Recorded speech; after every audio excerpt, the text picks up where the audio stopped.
घर में बरकत लाने के लिए रोज करें यह 10 उपाय। राधे राधे दोस्तों। कभी कभी लाख कोशिशों के बाद भी घर में बरकत नहीं आती है। अधिक मेहनत करने के बाद भी सफलता हासिल नहीं होती है और ना ही धन की बढ़ोतरी होती है।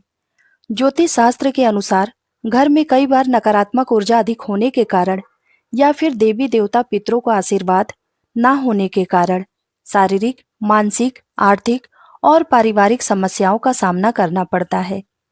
कई बार तो बने बनाए काम भी बिगड़ने लगते हैं। ऐसे में आप चाहें तो इन उपायों को अपना सकते हैं। वास्तुशास्त्र के अनुसार इन उपायों को अपनाने से व्यक्ति के घर में सकारात्मक ऊर्जा का प्रवाह बढ़ जाता है। इसके साथ ही सुख समृद्धि और धन संपदा की प्राप्ति भी होती है। तो आइए जानते हैं कि बरकत लाने के लिए रोजाना कौन से काम करने चाहिए। लेकिन उससे पहले अगर आप भी चाहते हैं कि माता लक्ष्मी का आशीर्वाद हमेशा आपके साथ बना रहे, तो इस वीडियो को एक लाइक करें और चैनल को सब्सक्राइब कर लें और कमेंट बॉक्स में जय माता लक्ष्मी जरूर लिखें। नंबर 1, घर की स्त्री का सम्मान करें। दक्षिण दिशा में पैर करके ना सोए। शर्ट और पैंट की जेब फटी हो तो उसे ठीक करवाएं। पर्स या रुपए को पैंट के पीछे वाले जेब में ना रखें। किसी भी प्रकार का नशा ना करें। झूठ बोलते रहने से बरकत चली जाती है। दांतों को अच्छे से साफ और चमकदार बनाए रखें। बार बार थूकने, छींकने या खांसने की आदत को बदलें। घर में हर जगह गंदगी फैलाने का कार्य ना करें। नाखून और बाल बढ़ाकर ना रखें। सुबह, शाम और रात्रि वास्तुशास्त्र के अनुसार ईशान कोण में अष्टदल कमल बनाकर मंगल कलश स्थापित कर सकते हैं। उस कलश में जल भरकर उसमें तांबे का सिक्का डाल दें। इसके बाद उसमें नारियल के पत्ते डालकर इसके मुख पर नारियल रख दें। नंबर 2, माँ लक्ष्मी और कुबेर देव की कृपा हासिल करने के लिए आप अपनी तिजोरी या पर्स में 3 सिक्के रखें। आप अपने घर के मंदिर में लाल रिबन में 3 सिक्के बांधकर लटका सकते हैं। ऐसा करने से भाग्य फल में बढ़ोतरी होती है और परेशानियों से छुटकारा मिलता है। वास्तुशास्त्र के मुताबिक सुख समृद्धि, धन और अच्छे स्वास्थ्य के लिए मछली की चांदी की प्रतिमा बनाकर घर में रखना शुभ माना गया है। कहते हैं कि इस प्रकार की प्रतिमा घर में सुख, शांति और खुशहाली का मार्ग प्रदान करती है। आप चाहे तो दीवार पर मछली के जोड़ों की पेंटिंग भी बनवा सकते हैं। इसके अलावा घर में धन का प्रवाह बढ़ाने के लिए माँ लक्ष्मी, कुबेर देव और भगवान गणेश की मूर्ति पूजा घर में रखनी चाहिए। इन तीनों देवों की रोजाना विधि विधान से पूजा अर्चना करनी चाहिए। ऐसा करने से परिवार में सुख समृद्धि बढ़ने लगती है, साथ ही खुशहाली भी आती है। नंबर 3, भोजन की थाली को हमेशा चटाई, चौकी या टेबल पर सम्मान के साथ रखें। खाने की थाली को कभी भी एक हाथ से ना पकड़े। ऐसा करने से खाना प्रेत योनि में चला जाता है। भोजन करने के बाद थाली में हाथ ना धोए और उसमें झूठा भी ना छोड़े। थाली को कभी भी किचन, स्टूल, पलंग या टेबल के नीचे ना रखें, ऊपर भी ना रखें। रात्रि में भोजन के झूठे बर्तन घर में ना रखें। भोजन करने से पूर्व देवताओं का आवाहन जरूर करें। भोजन करते वक्त वार्तालाप या क्रोध ना करें। परिवार के सदस्यों के साथ बैठकर भोजन करें। अजीब सी आवाजें ना निकालें। रात में चावल, दही और सत्तू का सेवन करने से माँ लक्ष्मी का निरादर होता है। अतः समृद्धि चाहने वालों को तथा जिन व्यक्तियों को आर्थिक कष्ट रहते हैं, उन्हें इनका सेवन रात के भोजन में नहीं करना चाहिए। भोजन सदैव पूर्व या उत्तर की ओर मुख करके करना चाहिए। संभव हो तो रसोई घर में ही बैठकर भोजन करें। इससे राहु शांत होते हैं। जूते पहने हुए कभी भी भोजन ना करें। सुबह कुल्ला किए बिना पानी या चाय ना पिए। झूठे हाथों से कभी भी गौ, ब्राह्मण तथा अग्नि का स्पर्श ना करें। नंबर 4, सप्ताह में एक बार गुरुवार को छोड़कर सेंधा नमक से पोछा जरूर लगाएं। इससे घर में शांति बनी रहती है। घर की सारी नकारात्मक ऊर्जा समाप्त हो जाती है और घर में लड़ाई झगड़ा भी नहीं होते हैं तथा लक्ष्मी माता का वास स्थायी रूप से बना रहता है। अगर पर्याप्त पैसा कमाने के बाद भी धन संचय नहीं हो रहा हो, तो काले कुत्ते को प्रत्येक शनिवार को सरसों के तेल में चुपड़ी हुई रोटी खिलाएं। शाम के समय सोना, पढ़ना और भोजन करना निषेध माना गया है। सोने से पूर्व पैरों को ठंडे पानी से धोना चाहिए, किंतु गीले पैर लेकर नहीं सोना चाहिए, इससे धन का नाश होता है। नंबर 5, किसी भी मांगलिक या शुभ काम में कपूर का विशेष महत्व माना जाता है।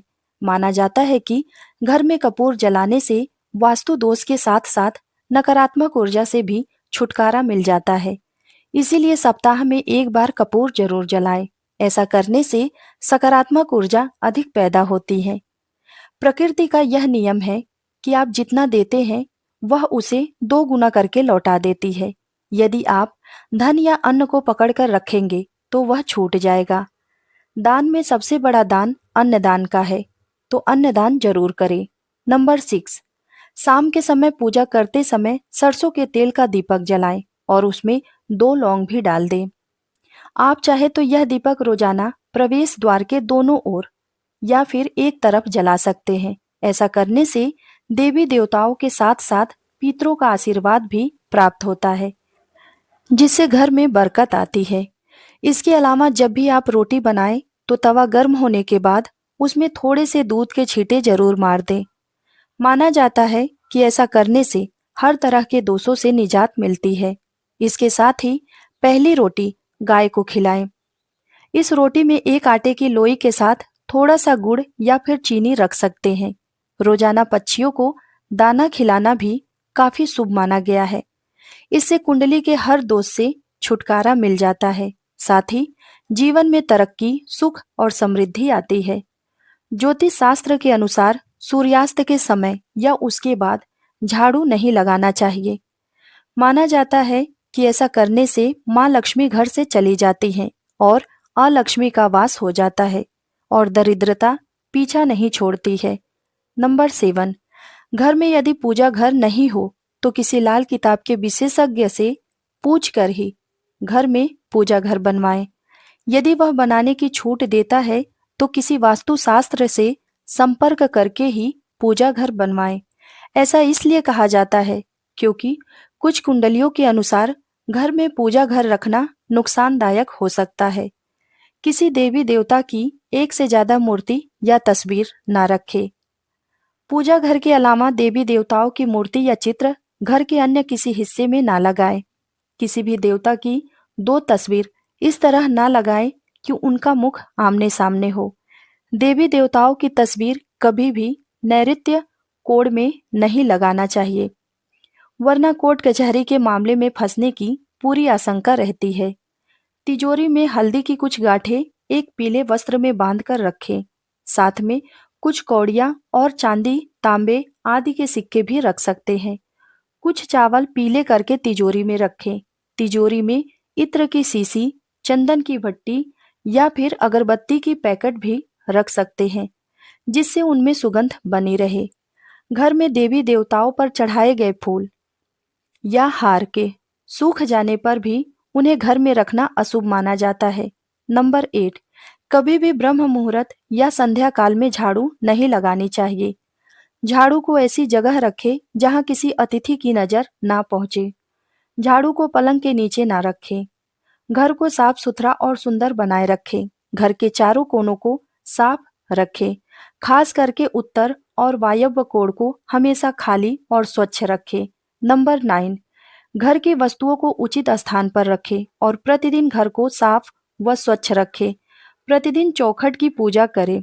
घर के बाहर शुभ चिन्ह यानी कि स्वास्तिक बनाएं और उस पर कुमकुम व हल्दी डालकर दीपक से आरती करें। इसी के साथ प्रतिदिन सुबह और शाम कपूर जलाएं और घर के वातावरण को सुगंधित बनाएं। जो नित्य चौखट की पूजा करते हैं और चौखट के आसपास घी के दीपक जलाते हैं, उनके घर में स्थायी रूप से माता लक्ष्मी का निवास होता है। घर के बाहर शुद्ध केसर से स्वास्तिक का निर्माण करें और उस पर पीले पुष्प व अक्षत चढ़ाएं। ऐसा करने से घर में मां लक्ष्मी का आगमन बना रहेगा। नंबर 10, पीपल में देवताओं का वास होता है, इसीलिए इसे केवल शनिवार को ही स्पर्श करना चाहिए। शनिवार को पीपल के वृक्ष में काले तिल, कच्चा दूध, गंगा जल, शहद व गुड़ को स्टील या चांदी के बर्तन में डालकर अर्पित करें और सरसों के तेल का दीपक प्रज्वलित करें। यदि यह कार्य प्रत्येक शनिवार को किया जाए तो धीरे धीरे दुर्भाग्य दूर होने लगेगा। पीपल के वृक्ष की जड़ में तेल का दीपक जलाएं, फिर वापस घर आ जाएं और पीछे मुड़कर ना देखें। ऐसा करने से धन लाभ होगा और हर बिगड़े हुए कार्य बनने लग जाएंगे। नंबर 11, संध्या काल में अनिष्ट शक्तियां प्रबल होती हैं, इसीलिए इस समय निम्नलिखित कार्य निषेध माने गए हैं। सोना, खाना, पीना, गालियां देना, झगड़ा करना, अभद्र एवं असत्य बोलना, क्रोध करना, श्राप देना, यात्रा पर निकलना, शपथ लेना, धन लेना या धन देना, रोना, वेद मंत्रों का पाठ करना, शुभ कार्य करना और चौखट पर खड़े रहना। यदि इन नियमों का पालन नहीं किया जाता तो घर की बरकत चली जाती है और व्यक्ति अनेक प्रकार के संकटों से घिर जाता है। मदिरा सेवन और स्त्री अपमान भी वर्जित है। तामसिक भोजन व अनैतिक कृतियों को महत्व देने वालों का धन केवल दवा, जेल और संकटों में खर्च होता है। नंबर 12, पत्नी और बेटी लक्ष्मी का स्वरूप होती है, इसीलिए भूल कर भी इन्हें कटु वचन ना बोले, ना तो इन्हें कोसे और ना ही कोई अपशब्द बोले। माँ को साक्षात देवी माँ पार्वती माना गया है। माँ को दुखी रखने वाला व्यक्ति कभी भी सुखी नहीं रह सकता है। यदि कोई व्यक्ति अपनी माँ को या बेटी को दुखी रखता है तो वह स्वयं भी कभी सुखी नहीं रह सकता है। यदि पत्नी रोती हुई अपने माता पिता के घर चली गई तो यह पाप कर्म घर की बरकत छीन सकता है। धन, वस्त्र और आभूषण देकर पत्नी को मनाना चाहिए, क्योंकि उसका संतुष्ट रहना परिवार की समृद्धि के लिए आवश्यक है। तो दोस्तों, अगर आप सबको हमारी यह जानकारी अच्छी लगी हो तो वीडियो को एक लाइक जरूर करें और चैनल को सब्सक्राइब कर लें और अपने दोस्तों के साथ शेयर करें और कमेंट बॉक्स में जय माता लक्ष्मी जरूर लिखें। धन्यवाद।